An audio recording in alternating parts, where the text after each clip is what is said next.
सभी को नमस्कार। प्रिय साथियों, आज हम बात करेंगे किन्स की मनी डिमांड थ्योरी की। जो हमारे पिछले वीडियो लेक्चर थे उसमें हमने क्लासिकल मनी डिमांड थ्योरी, जिसमें फिशर का इक्वेशन था और जिसको हमने कैश ट्रांजैक्शन इक्वेशन के नाम से जानते हैं, और जो कैम्ब्रिज थ्योरी थी जिसमें हमने मार्शल, पिगू, रॉबर्टसन और किन्स का जो इक्वेशन था उसको पढ़ा, जिसको हम कैश बैलेंस इक्वेशन कहते हैं।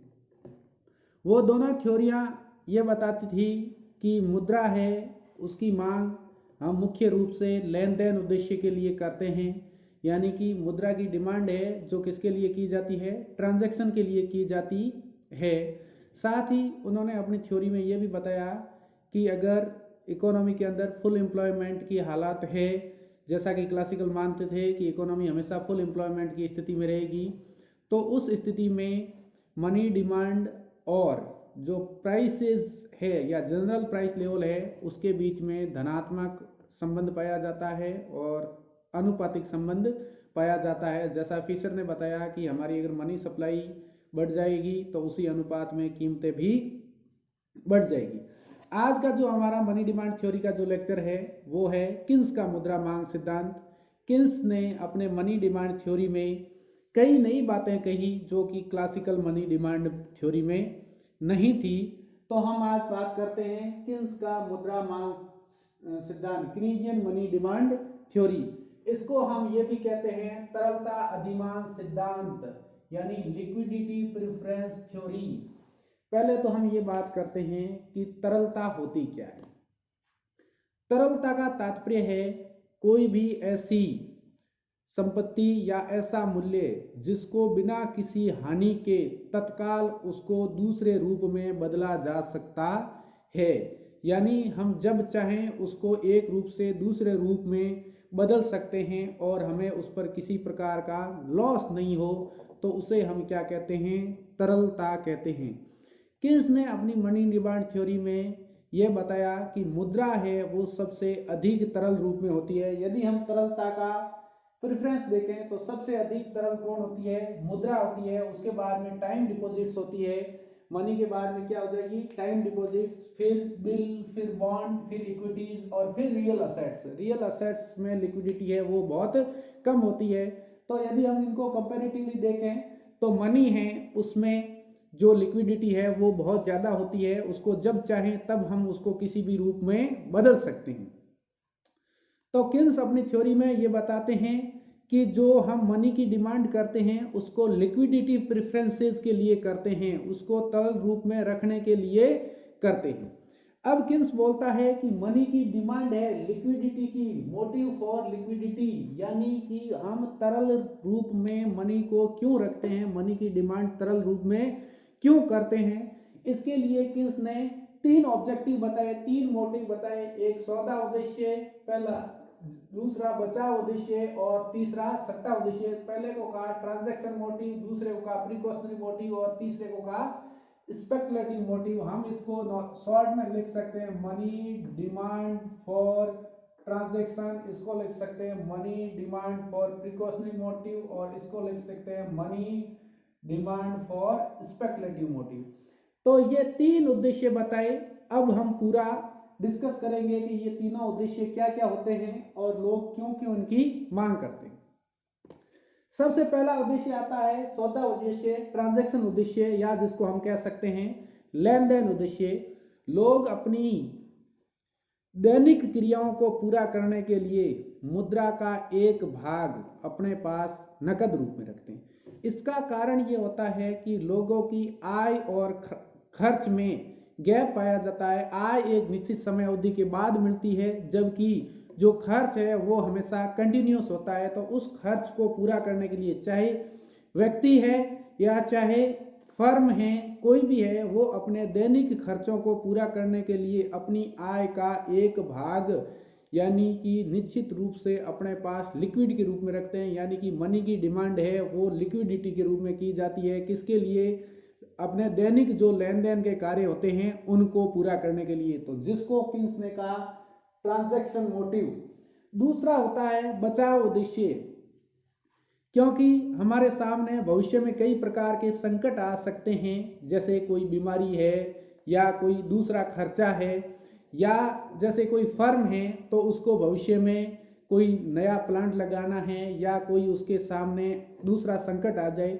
इन सभी संकट से बचने के लिए फर्म या इंडिविजुअल दोनों ही अपने पास मनी का एक पार्ट लिक्विड के रूप में रखते हैं, ताकि भविष्य में कोई भी यदि हमारे ऊपर संकट आए तो उससे बचाव किया जा सके।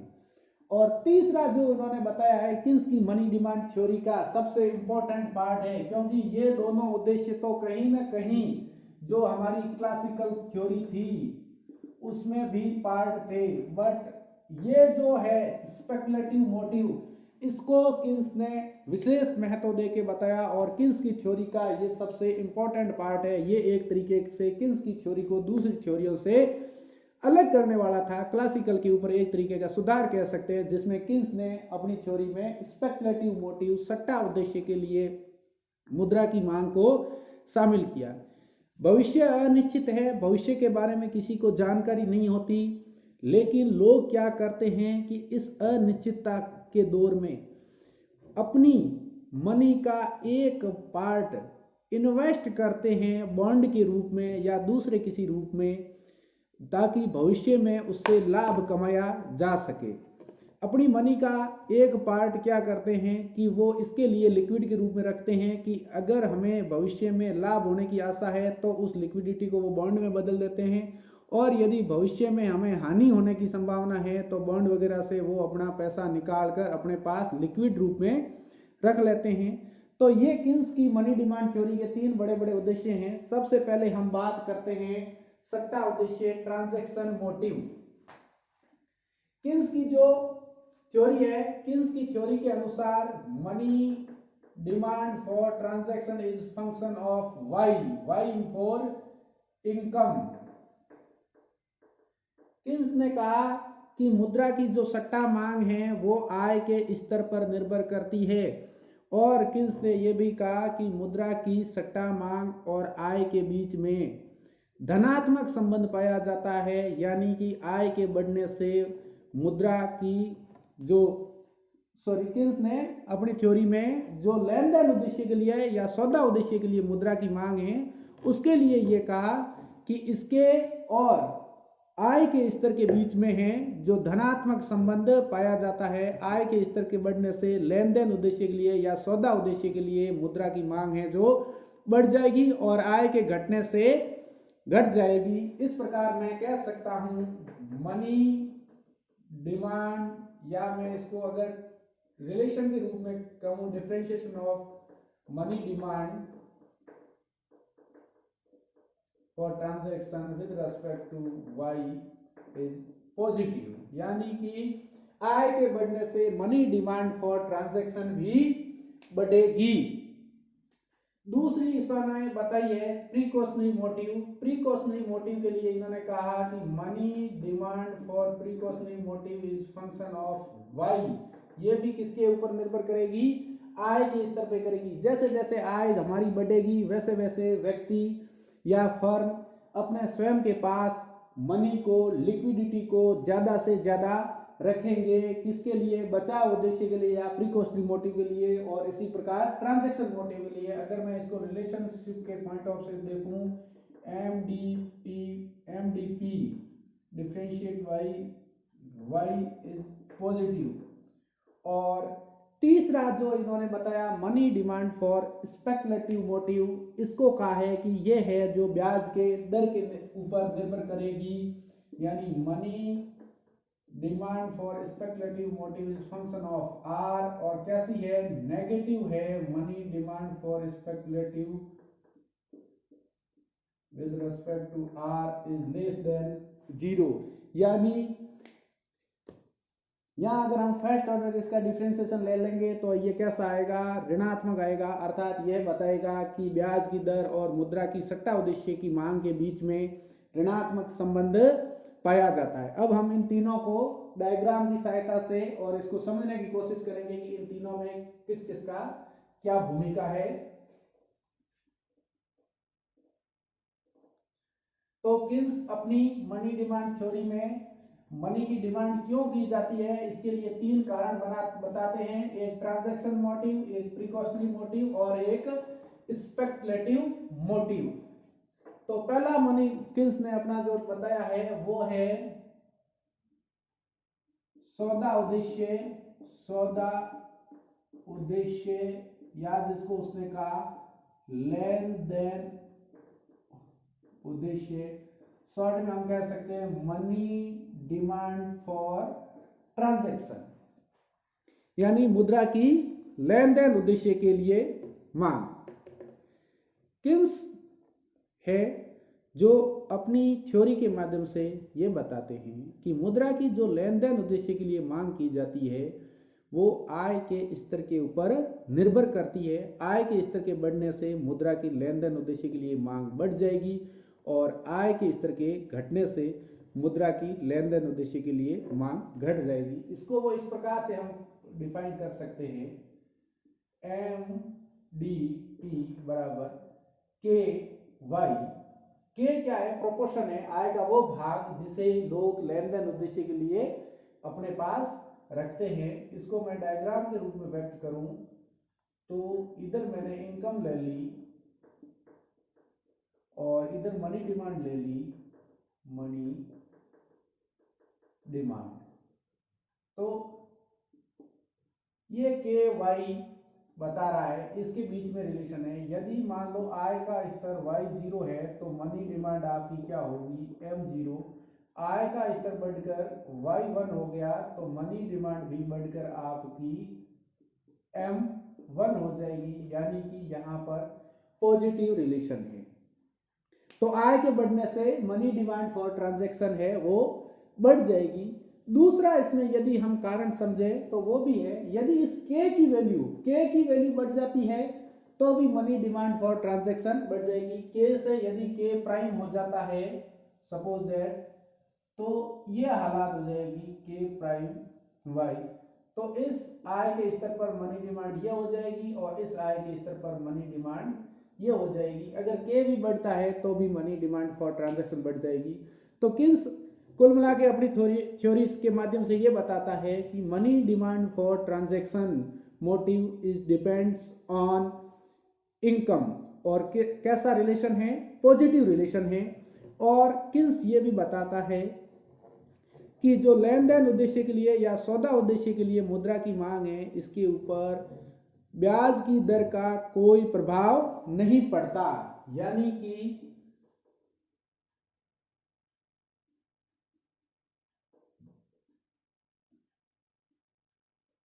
ये हमारी आर है, ब्याज की दर है, ब्याज की दर, और ये मनी डिमांड फॉर ट्रांजैक्शन है।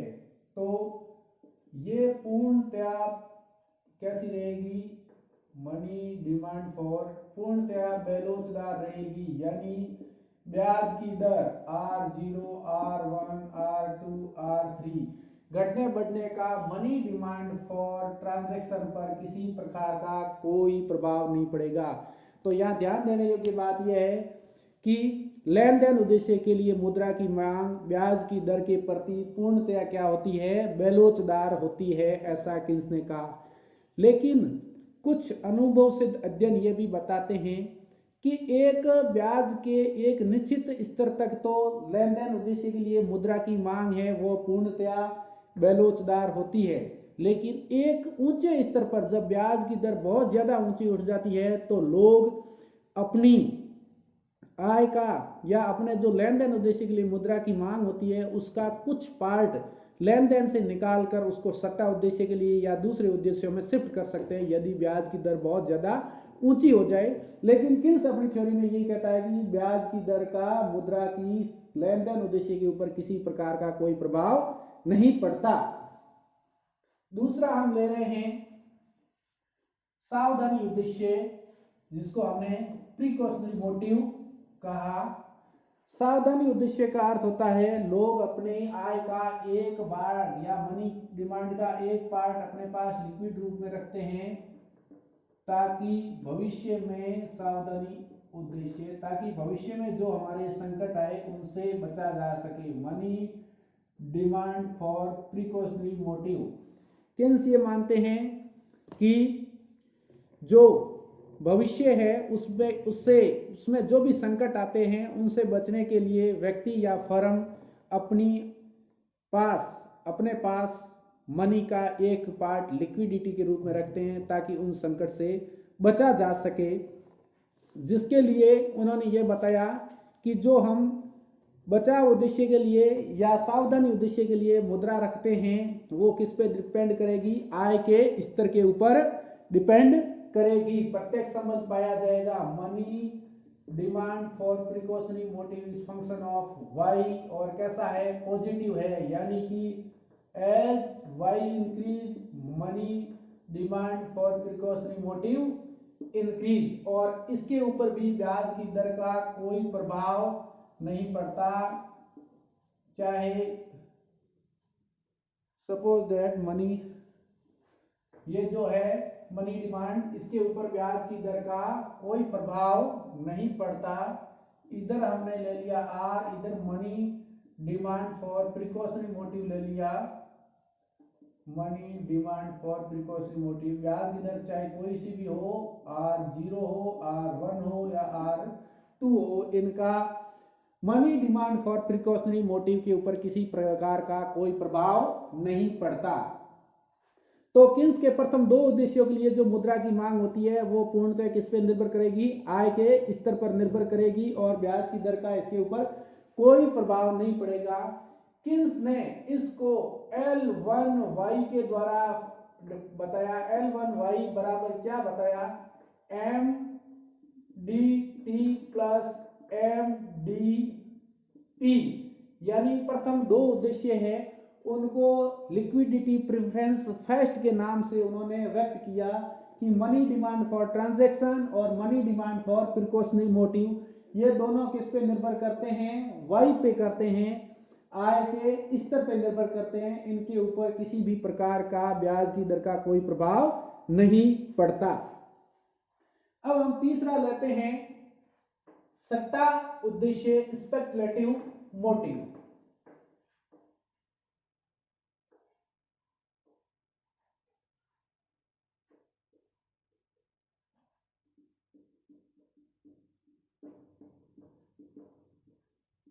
सट्टा उद्देश्य money demand for speculative motive, सट्टा उद्देश्य।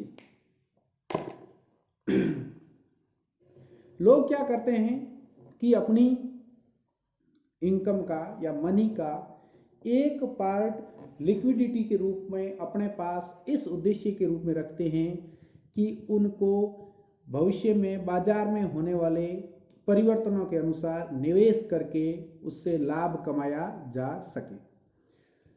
लोग किन्स ये मानते हैं कि लोग अपनी मनी का एक पार्ट किसके उद्देश्य से लिक्विडिटी में अपने पास रखेंगे, भविष्य में जो भी ब्याज दरों में परिवर्तन होते हैं उनके अनुसार बॉन्ड बाजार में निवेश करके लाभ कमाने के उद्देश्य। सामान्यतः ये माना जाता है और ये पाया जाता है कि ब्याज की दर और बॉन्ड की कीमत के मध्य इनवर्स रिलेशन पाया जाता है। जैसे जैसे ब्याज की दर बढ़ेगी वैसे वैसे बॉन्ड की कीमत क्या हो जाएगी, कम हो जाएगी, और जैसे जैसे ब्याज की दर घटेगी वैसे वैसे बॉन्ड की कीमत ज्यादा हो जाएगी।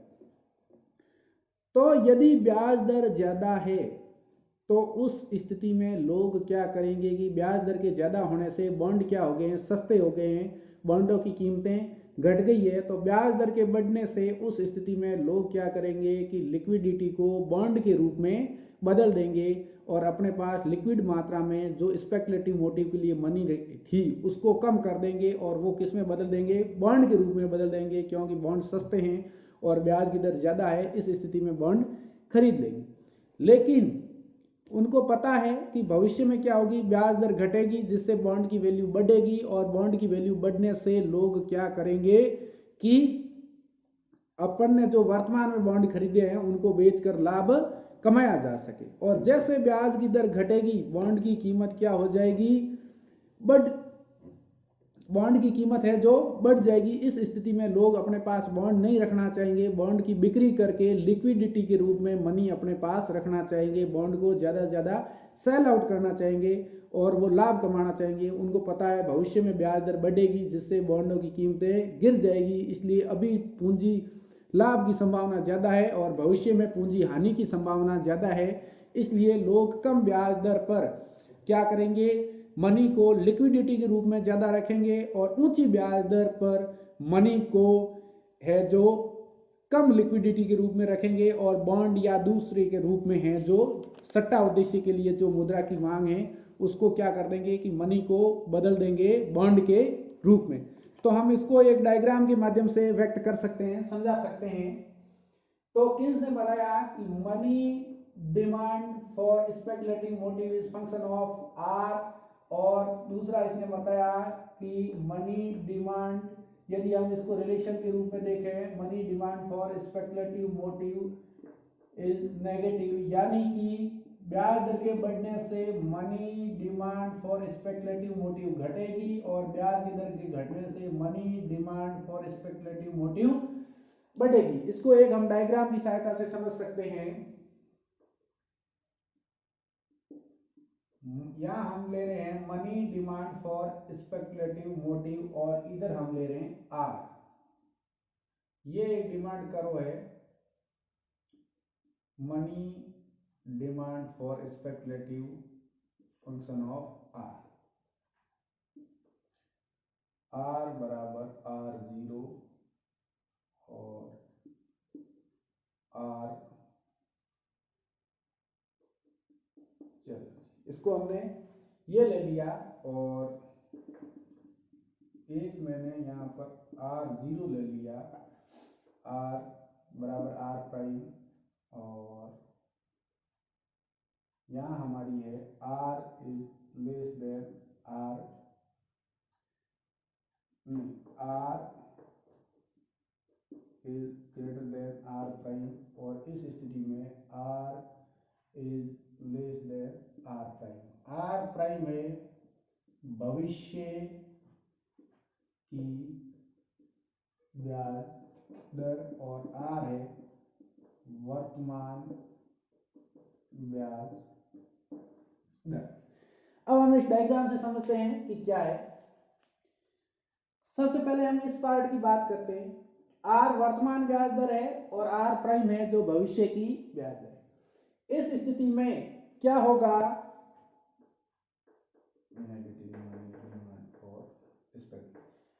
आर वर्तमान ब्याज दर है और आर प्राइम है भविष्य की ब्याज दर है, यानी कि जो भविष्य की ब्याज दर है वर्तमान ब्याज दर से क्या है, भविष्य की ब्याज दर और वर्तमान ब्याज दर के बीच में हम बात कर रहे हैं। भविष्य की ब्याज दर है जो वर्तमान ब्याज दर से क्या है, कम है, यानी वर्तमान ब्याज दर है वो है अधिक है। तो इस स्थिति में लोग क्या करेंगे, अब ब्याज दर ज्यादा है, इस स्थिति में लोग क्या करेंगे कि ब्याज दर के ज्यादा होने से वर्तमान में बॉन्ड क्या है, सस्ते हैं, लोग क्या करेंगे अपनी मनी को लिक्विडिटी के रूप में थी उस मनी को किस में बदल देंगे, बॉन्ड के रूप में बदलेंगे, और हमारा लिक्विडिटी प्रेफरेंस क्या हो जाएगा, एक तरीके से नेगेटिव हो जाएगा या बहुत कम हो जाएगा। लोग सभी के सभी लिक्विड रूप में मनी न रख के बॉन्ड के रूप में रखेंगे, क्योंकि उन्हें पता है कि भविष्य में ब्याज दर है वर्तमान ब्याज दर से क्या होगी, घटेगी, और जब भविष्य में ब्याज दर घटेगी तो बॉन्ड की कीमतें हैं जो क्या हो जाएगी, बढ़ जाएगी। उस समय बॉन्ड को लिक्विड के रूप में बदलकर लाभ कमाया जा सकेगा। अर्थात इस स्थिति में लोग क्या करेंगे, ज्यादा से ज्यादा बॉन्ड को अपने पास रखेंगे और मनी को लिक्विड फॉर्म में कम से कम रखेंगे। एक ये स्थिति है, यदि भविष्य की ब्याज दर वर्तमान ब्याज दर से अधिक है तो इस स्थिति में लोग है, क्योंकि वर्तमान ब्याज दर से भविष्य की ब्याज दर अधिक है तो उनको ये आशा है कि भविष्य में क्या होगा, ब्याज दर बढ़ेगी जिससे कि बॉन्डों की कीमतें हैं वो क्या हो जाएगी, कम हो जाएगी, पूंजी हानि की संभावना होगी। इस स्थिति में लोग अपने पास लिक्विडिटी ज्यादा रखना पसंद करेंगे और जो है बॉन्ड के रूप में कम रखना पसंद करेंगे। और यदि भविष्य की ब्याज दर और वर्तमान की ब्याज दर एक समान है तो लिक्विडिटी में कोई चेंज नहीं होगा। तो इससे हमें ये रिलेशन निकल रहा है कि यदि ब्याज दर कम है, यानी ये लेवल है ब्याज दर कम है, तो लोग money demand for speculative motive यानी तरल रूप में क्या रख रहे हैं, ज्यादा रख रहे हैं। जैसे जैसे ब्याज दर बढ़ रही है वैसे वैसे यहां से अपन देख सकते हैं ये कि जैसे जैसे ब्याज दर बढ़ रही है वैसे वैसे क्या होती है, money demand for speculative motive क्या होती जा रही है, कम होती जा रही है। इधर ये आर जैसे जैसे इंक्रीज हो रही है, money demand for speculative motive है वो कम हो रही है, यानी कि नेगेटिव रिलेशन पाया जा रहा है। और इसको किन्स ने कहा money demand for speculative motive function of r बराबर L2 आर के नाम से किन्स ने व्यक्त किया। अब हम इन तीनों को एक साथ लेके एक डायग्राम की सहायता से व्याख्या करेंगे, money demand for precautionary motive, money demand for transaction motive और money demand for speculative motive. इन तीनों को देखेंगे।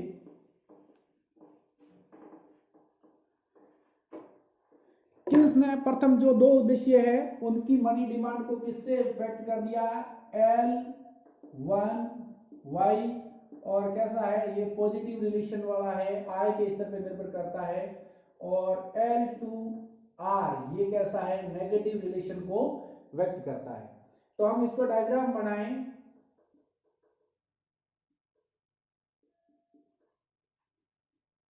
डायग्राम से अगर हम प्रेजेंट करना चाहें किन्स की मनी डिमांड थ्योरी को, यहां मैंने R, ये मेरी R0 है, ये R1 है और ये मेरी R2 है। पहला ले रहे हैं हम L1Y को, यानी कि L1 में दोनों शामिल है, मनी डिमांड फॉर ट्रांजैक्शन और money demand for precautionary motive. इनके ऊपर जैसा कि हमने पीछे देखा कि ब्याज की दर का कोई प्रभाव नहीं पड़ रहा है, तो ये क्या रहेगा, एक तरीके का वर्टिकल रहेगा, ब्याज की दर का इसके ऊपर कोई प्रभाव नहीं पड़ेगा। ये L1Y पे डिपेंड करेगा। दूसरा हम ले रहे हैं किसको, मनी डिमांड कर्व को। इसके लिए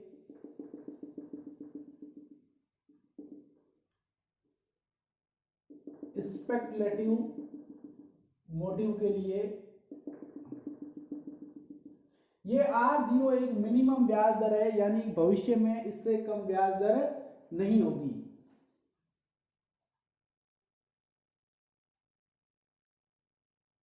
और ये जो इसका पार्ट है इसको हम लिक्विडिटी ट्रैप, तरलता जाल के नाम से जानते हैं। ये मेरा है L2R, ये L2R के ऊपर है।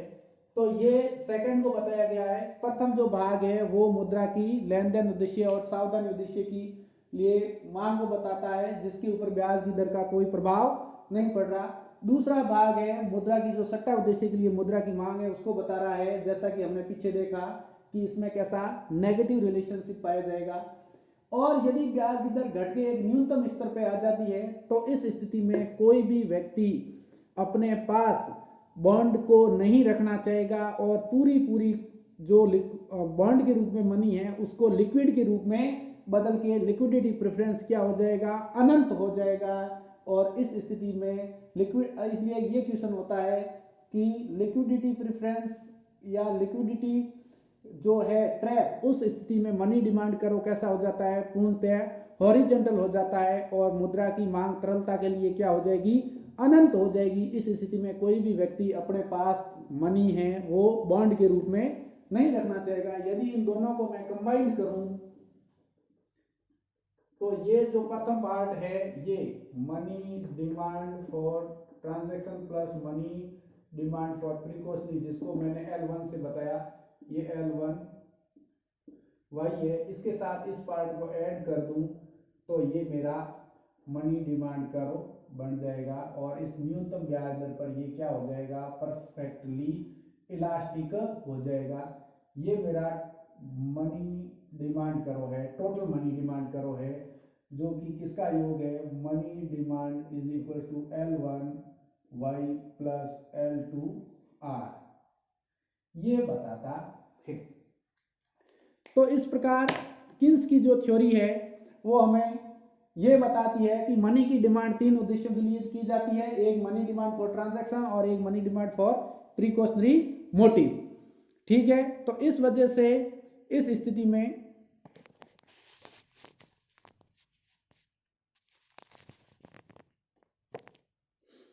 तीन उद्देश्यों के लिए मनी डिमांड की मांग की जाती है। तो इस स्थिति में हमारा क्या होता है कि मनी डिमांड फॉर ट्रांजैक्शन और money demand for precautionary motive है, वो किसके ऊपर डिपेंड करेगी, आय के स्तर के ऊपर निर्भर करेगी, इसके ऊपर ब्याज की दर का है कोई प्रभाव नहीं पड़ेगा। और जो सट्टा उद्देश्य के लिए मुद्रा की मांग है वो किस पे निर्भर करेगी, ब्याज की दर के ऊपर निर्भर करेगी, नेगेटिव रिलेशनशिप पाया जाएगा। ब्याज की यदि दर घटकर एक न्यूनतम स्तर पे पहुंच जाती है तो उस स्थिति में जो तरलता के लिए मांग है वो क्या हो जाएगी, अनंत हो जाएगी। कोई भी व्यक्ति है वो मुद्रा को बॉन्ड के रूप में रखना पसंद नहीं करेगा और इस स्थिति में हमारी जो मुद्रा के लिए तरलता के लिए मांग है वो क्या हो जाएगी, अनंत हो जाएगी और मनी डिमांड कर्व क्या हो जाएगा, परफेक्टली इलास्टिक हालत में पहुंच जाएगा और मुद्रा की मांग, तरलता के लिए मांग क्या हो जाएगी, अनंत हो जाएगी। तो ये किन्स की मनी डिमांड की मुख्य बातें हैं जो कि इस थ्योरी में बताई गई है। अगले वीडियो लेक्चर में हम बात करेंगे तरलता जाल की। धन्यवाद।